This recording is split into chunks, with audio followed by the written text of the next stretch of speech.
संबंधित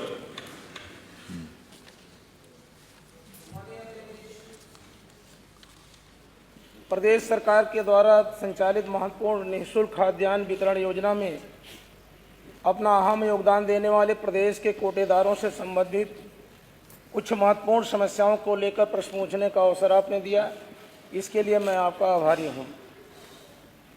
मान्यवर, मेरे प्रश्न के जवाब में यह दिया गया कि पूरे प्रदेश में वर्तमान में क्रियाशील ई वेइंग स्केल से लिंक ई पास मशीन लगी बैटरी से संचालित होती है।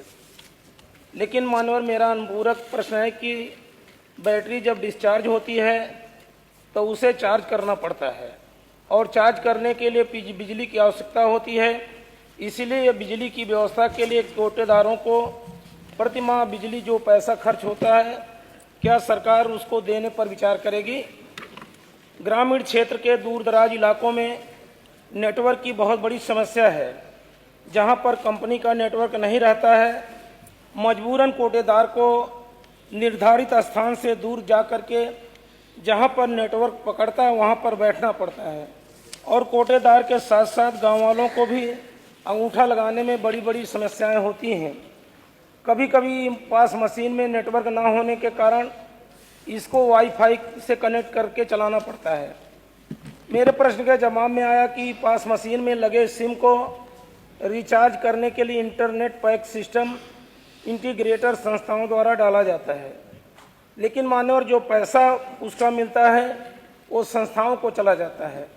मेरा प्रश्न था कि क्या सरकार वो पैसा कोटेदारों को देने पर विचार करेगी? ई पास मशीन में सारी वितरण प्रणाली फीड रहती है, जिसमें ऑटोमेटिक तरीके से स्टॉक एवं वितरण रजिस्टर ऑनलाइन तैयार हो जाता है। लेकिन कोटेदारों का शोषण करने के लिए प्रतिमाह वितरण के सत्यापन के लिए सप्लाई इंस्पेक्टर द्वारा सत्यापन फॉर्म भरवाया जाता है और स्टॉक रजिस्टर में मैनुअल बनाया जाता है, जिससे सप्लाई इंस्पेक्टर प्रतिमाह चेक करने के बहाने कोटेदारों का शोषण करने का काम करते हैं। क्या सरकार इसको रोकने का काम करेगी? मान्यवर, तीसरा मेरा प्रश्न था कि कोटेदारों को प्रति माह प्रति कुंतल 90 पैसा कमीशन दे होता है। क्या सरकार अन्य राज्यों की तरह से इसको बढ़ा करके 200 रुपया प्रति कुंतल कमीशन दे करने पर विचार करेगी? ये प्रश्न माननीय मंत्री जी जवाब देने के। माननीय मंत्री जी। माननीय अध्यक्ष जी,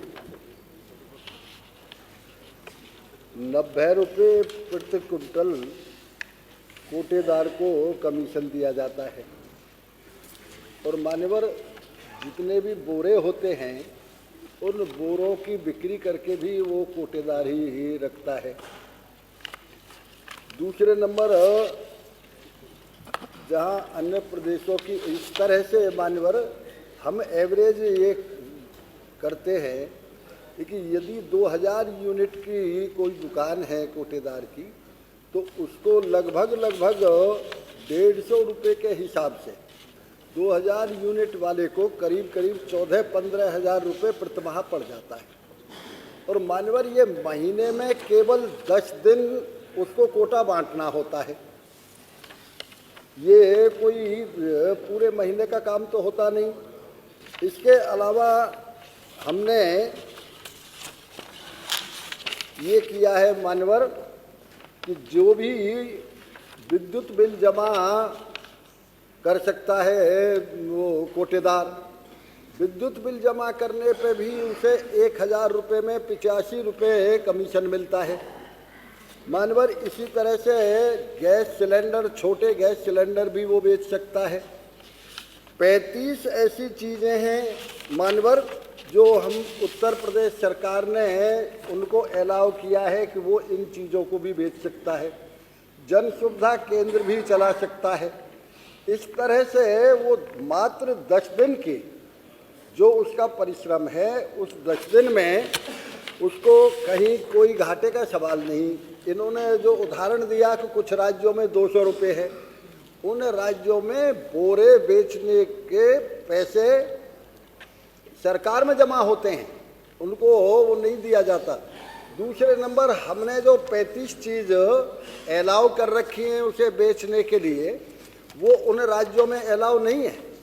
हमने गैस सिलेंडर और जन सुविधा केंद्र के लिए अलाउ किया है, वहाँ नहीं है।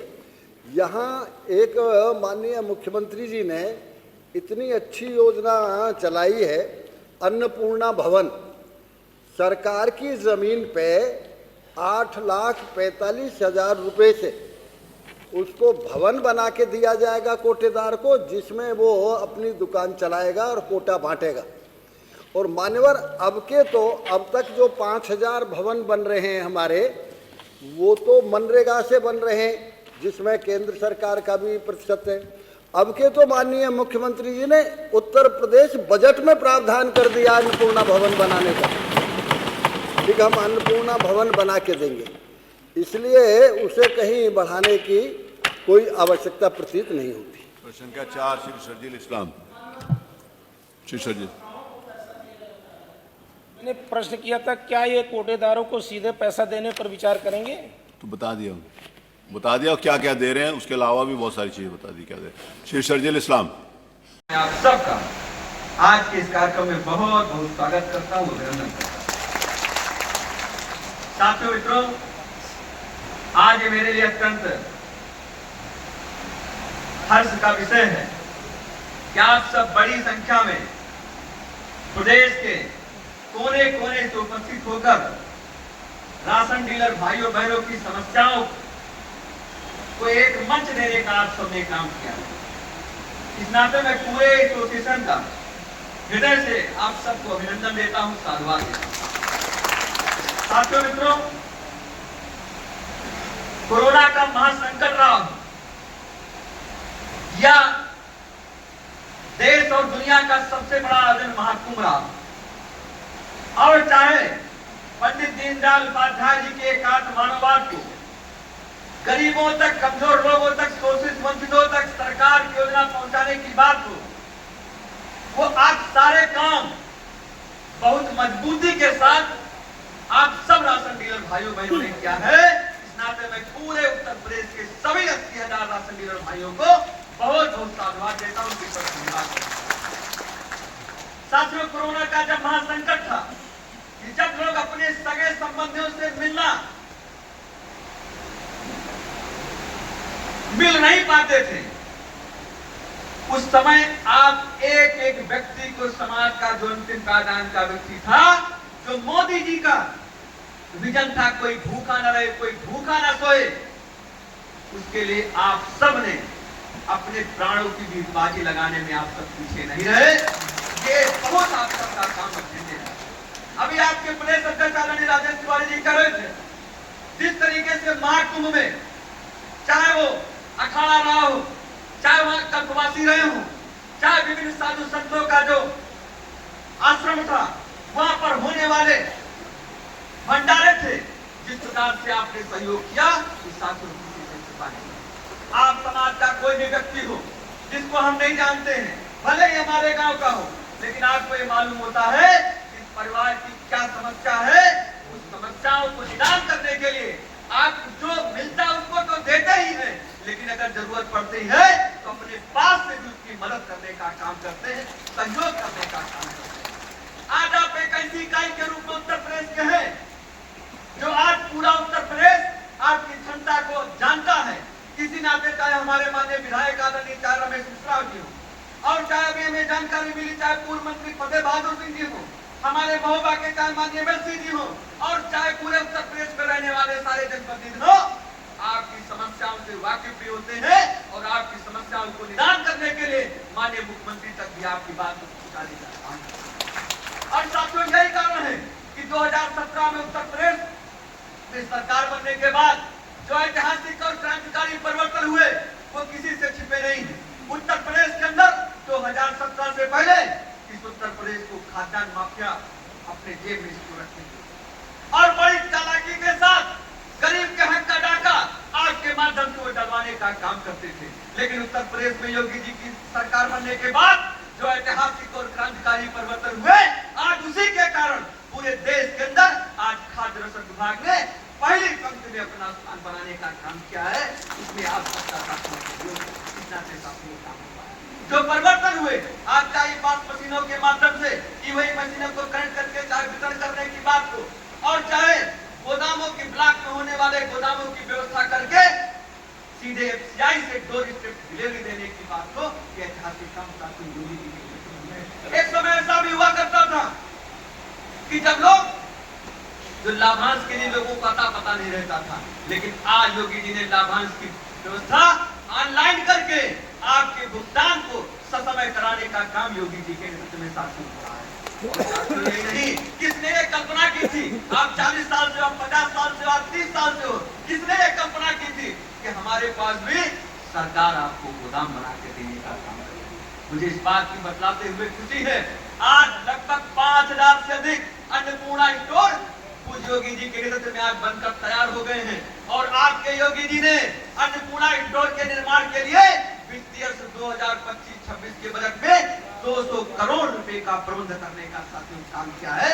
वो आजाद देश के अंदर उत्तर प्रदेश में पहली बार किसी सरकार ने व्यवस्था बनाने का साथ। और इसके साथ साथ अगर हम बात करें ऑनलाइन भुगतान के साथ साथ अन्नपूर्णा स्टोर और लाभांश को भी 70 रुपए से बढ़ाकर 90 रुपया की सरकार ने साथियों किया है। साथियों, जो आपके मांग पत्र है, मांग पत्र जो कि मैं लगातार अभी उपचुनाव का जब समय चल रहा था, और चाहे वो फूलपुर रहा हो, और चाहे वो मीरापुर रहा हो, चाहे गाजियाबाद रहा हो, चाहे कराल रहा हो, चाहे कानपुर रहा हो, चाहे कटेली रहा हो, चाहे मिल्कीपुर रहा हो, मेरा सब जगह आप सब लोगों से संवाद करने का अवसर मुझे प्राप्त हुआ है। और उसमें जिस प्रकार से आप सब लोगों ने बढ़ चढ़कर अपना योगदान दिया है, उससे माननीय मुख्यमंत्री जी को पूरी तरीके से पता है कि जिस तरीके आपने साथ दिया है, जिस तरीके से आपने सहयोग दिया है, ये साथियों उनसे छिपा हुआ नहीं है। सारे जनपदों में जाके वहां सत्ताने का काम किया है। सभी राशन डीलर भाइयों ने वहां बढ़ चढ़कर अपना योगदान देने का काम किया है। साथियों, जो मुझे मांग पत्र मिला है, इस मांग पत्र में जो यहाँ पर जो अभी जो लाभांश 90 रुपए क्विंटल मिलता है, उसको बढ़ाने की बात कही गई है। माननीय मुख्यमंत्री जी बहुत ही संवेदनशील हैं। व्यवस्थाओं को सुधारने के लिए दिन रात अथक परिश्रम करने का काम कर रहे हैं। और मुझे पूरा विश्वास है कि जो आपका आज ये एसोसिएशन का जो आज रविंद्रालय के सभागार में जो एक कार्यक्रम चल रहा है, निश्चित ही बहुत जल्दी योगी जी के नेतृत्व में आपकी मांग को समझते हुए, जो आपकी दर्द है, तकलीफ को समझते हुए उस मांग को पूरा करने का काम प्रदेश के माननीय मुख्यमंत्री जी ने किया है।